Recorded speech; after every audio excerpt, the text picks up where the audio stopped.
Hi friends, இன்றைக்கி நம்ம வீட்டில் என்ன குழம்புன்னு பார்த்தீங்கன்னா முருங்கைக்காய் குழம்பு. இங்கே பாருங்கள், முருங்கை எடுத்து வச்சுருக்கேன், 2 முருங்கை எடுத்து வச்சுருக்கேன். இதை கட் பண்ணணும். கட் பண்ணிவிட்டு இப்போ ஆட்டி ஊற்றி தான் செய்ய போகிறோம். ஆட்டாங்கல்ல வந்து அரைச்சி ஊற்றி குழம்பு வைக்க போகிறோம். சாம்பாரில் போடலாம், இல்லைன்னா ஆட்டி ஊற்றி வைக்கலாம். இதில் வந்து ஆட்டி ஊற்றி வச்சா குழம்பு சூப்பராக இருக்கும். இன்னும் ஒரு கரண்டி சாப்பாடு சேர்த்து சாப்பிட்லான்னு தோணும். வாங்க பார்க்கலாம். ஃப்ரெண்ட்ஸ், இங்கே பாருங்கள், அடுப்பத்தை வச்சாச்சு. ஒரு பாத்திரத்தை அடுப்பில் வச்சாச்சு, வடச்சட்டியை. இப்போ நம்ம ஒவ்வொன்றா பார்க்கலாம். இங்கே பாருங்கள், தேவையானங்களை எடுத்து வச்சிட்டேன். வெங்காயம், தக்காளி எல்லாம் உரிச்சு வச்சிட்டேன். ஒவ்வொன்றா ஊற்றி நான் சொல்கிறேன். தேங்காய் எல்லாமே எடுத்து வச்சாச்சு. வாங்க பார்க்கலாம். இப்போ முதல்ல வந்து எண்ணெய் ஊற்றாமல் கொஞ்சம் அரிசி எடுத்து வச்சுருக்கேன். இந்த அரிசி எதுக்கு போடுறதுன்னா குழம்பு வந்து கொஞ்சம் கெட்டியாக இருக்கும், நமக்கு டேஸ்ட்டும் வந்து சூப்பராக இருக்கும். அதுக்காக தான் இந்த அரிசி போடுறது. 1 ஸ்பூன் அளவு. இதை நல்லா வறுத்து எடுத்துக்கலாம்.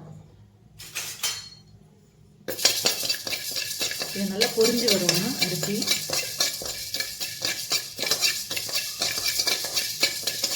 முருங்கைக்காய் குழம்பு பயங்கர டேஸ்ட்டாக இருக்கும்.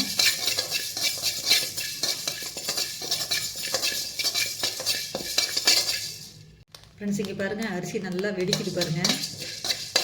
வெடித்து அப்படியே பொரிஞ்சு வருது. இப்போ அதை அப்படியே நம்ம மாற்றிக்கலாம். ஒரு பாத்திரத்தில் இதை எடுத்து தனியாக கொட்டி வச்சுட்டு அடுத்ததெல்லாம் வறுக்கலாம்.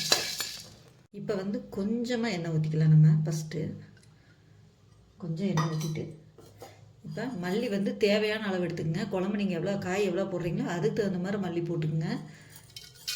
இப்போ மல்லி போட்டுக்கலாம். சீரகம், குருமிளகு இதையும் போட்டுக்கலாம். இப்போ வந்து காரத்துக்கு எவ்வளோ தேவையோ இதெல்லாம் வந்து இப்படியே போடணும், ஃப்ரெஷ்ஷாக போடணும், தூள் போடாமல். அது ஒரு டேஸ்ட்டு. இப்போ இதை நல்லா வறுத்துக்கலாம்.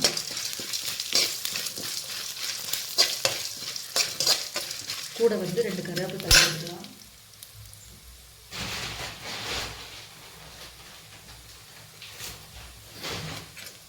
கருவேப்பிலை போட்டு நல்லா வறுத்துக்கலாம். கருக விடக்கூடாது. கருக விட்டிங்கன்னா டேஸ்ட்டு மாறிடும். கருகாமல் இருக்கணும்.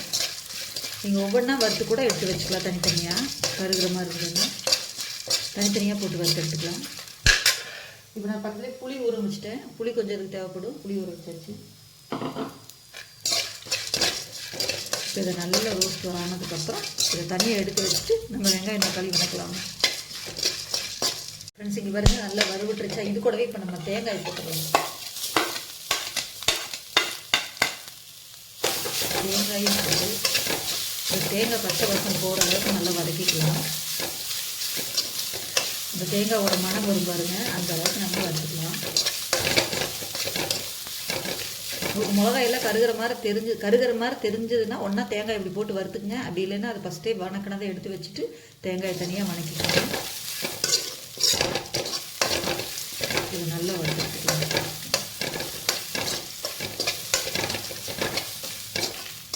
இப்படி அரைச்சி வைக்கும்போது ஒரு மனம் வரும் பாருங்க. அவ்வளோ அப்போவே நமக்கு சாப்பிடணும் போல ஆர்வத்தை தூண்டும். இது யார் யார் இப்போ செய்கிறாங்கன்னு தெரியல. இந்த மாதிரி முதல்லலாம் எங்கள் அம்மா எங்களுக்கு இப்படி தான் செஞ்சுருப்பாங்க. இப்போ இதை வறுத்தாச்சு. வாசனை நல்லா வருது. இப்போ நம்ம தனியாக எடுத்து வச்சிடலாம். தனியாக எடுத்து வச்சாச்சு நம்ம வறுத்ததை. இப்போ இன்னும் கொஞ்சம் எண்ணெய் ஊற்றிக்கலாம். எண்ணெய் ஊற்றிட்டு எண்ணெய் சூடானதையும் இங்கே பாருங்கள், இவ்வளோ சின்ன வெங்காயம் எடுத்து வச்சுருக்கேன். இவ்வளோ போடணும், அப்போ தான் கரெக்டாக இருக்கும். அதையும் போட்டுக்கலாம். அது கூடவே ஒரு பெரிய தக்காளி எடுத்து வச்சுருக்கேன். அதையும் இப்போ கட் பண்ணி வச்சுக்கலாம்.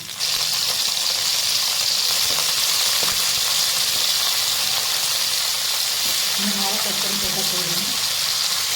தக்காளி பிடிச்சா இருக்கும். இப்போ இதை நல்லா வதங்க விடணும். இது நல்லா வதங்கட்டும்.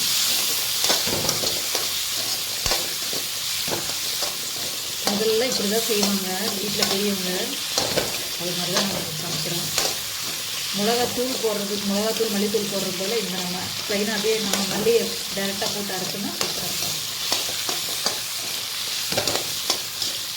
நல்லா வதங்கட்டும். ஃப்ரெண்ட்ஸ், இங்கே பாருங்கள், நல்லா வதங்கிடுச்சு. இப்போ நம்ம எடுத்துடலாம். இதையும் தனியாக மாற்றி எடுத்து வச்சுக்கலாம். இப்போ வந்து நம்ம அதை மாற்றி எடுத்து வச்சுட்டு மறுபடியும் அதே வடச்சட்டி வச்சுக்கலாம். வேறு பாத்திரம் வைக்கணுங்கிறது இல்லை. இதில் எண்ணெய் ஊற்றிக்கலாம். குழம்புக்கு தேவையான அளவுக்கு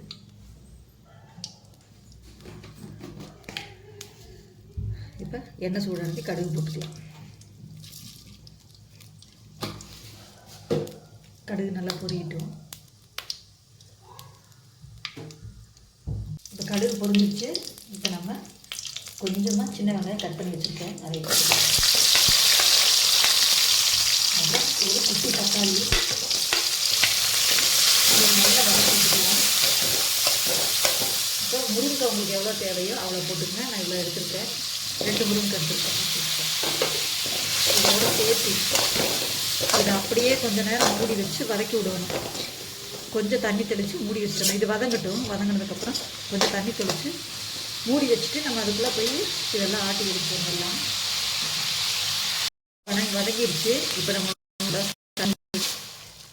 மூடி போட்டு மூடிடலாம்.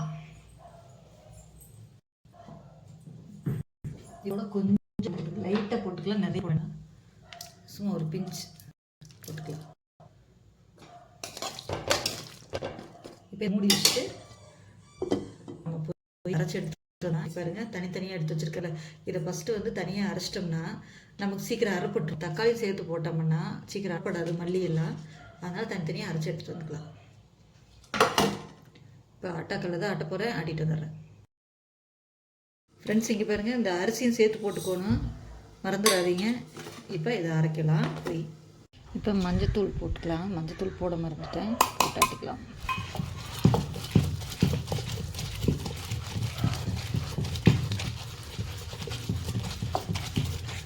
இப்போ இது நல்லா நைஸ் ஆயிடுச்சு. இப்போ இனி தக்காளி போட்டுடலாம். தக்காளி வெங்காயம்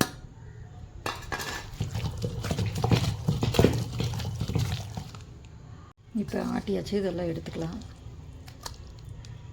கடலை கழுவி தண்ணி எடுத்து வச்சுக்கலாம்.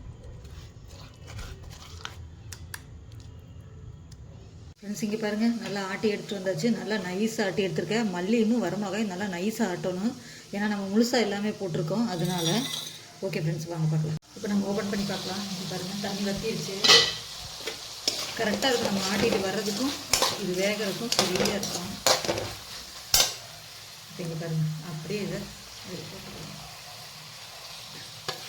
பார்க்குறதுக்கே அழகாக இருக்குல்ல, மனமும் சூப்பராக இருக்கும். இப்போ இந்த தண்ணியை நம்ம இதில் விட்டுடலாம்.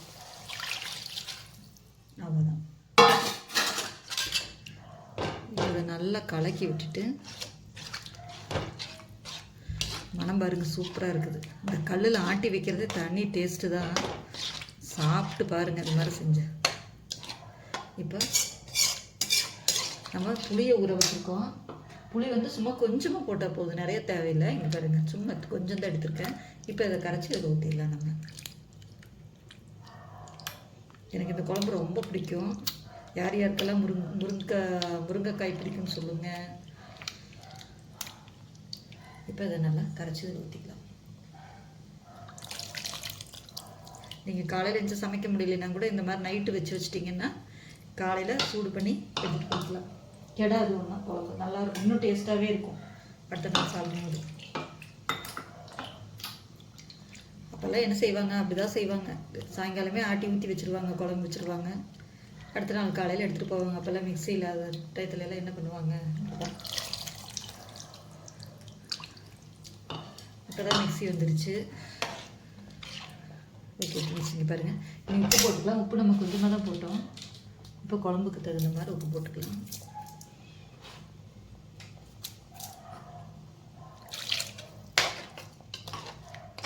தண்ணி அளவாக வச்சா போதும், ரொம்ப வைக்க வேண்டியதில்லை. டேஸ்ட்டு பார்த்துடலாம்.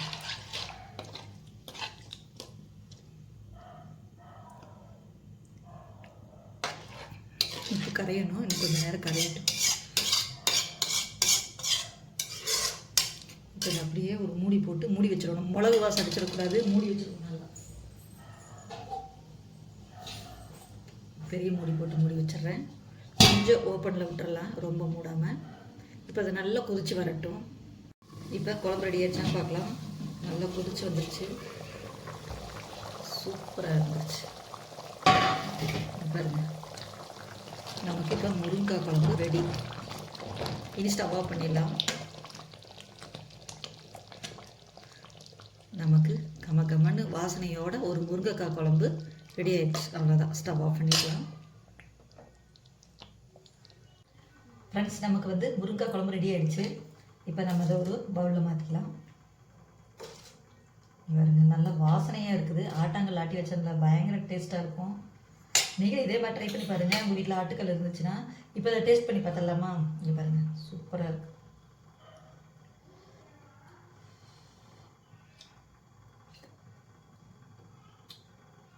சூப்பருங்க. உண்மையாக என்னால் என்ன சொல்கிறேன்னு தெரியல. நீங்கள் செஞ்சு பாருங்கள், உங்களுக்கு அப்போ தான் தெரியும். இந்த முருங்காவோட அந்த ஆட்டுக்கல்ல ஆட்டி வச்சு மசாலாலாம் வந்து நம்ம வரமல்லி தான் போட்டிருக்கோம், வர மிளகா இதெல்லாம் போட்டிருக்கோம். வர மிளகா மல்லி வந்து நல்லா நீங்கள் நைஸாக ஆட்டி எடுத்துடணும், இல்லைன்னா வந்து அது திப்பி திப்பியாக இருக்கும். அதனால் அதை முதல்ல ஆட்டிட்டு அதுக்கப்புறம் தான் வெங்காயம் தக்காளி போடணும். இதில் வந்து சின்ன வெங்காயம் வந்து மெயினாக அதுதான் போடணும். அது போட்டால் தான் நல்ல டேஸ்ட்டாக வரும். பெரிய வெங்காயம் போடக்கூடாது. ஓகே ஃப்ரெண்ட்ஸ், நீங்களும் இதே மாதிரி ட்ரை பண்ணி பாருங்கள். ஓகே ஃப்ரெண்ட்ஸ், பாய்.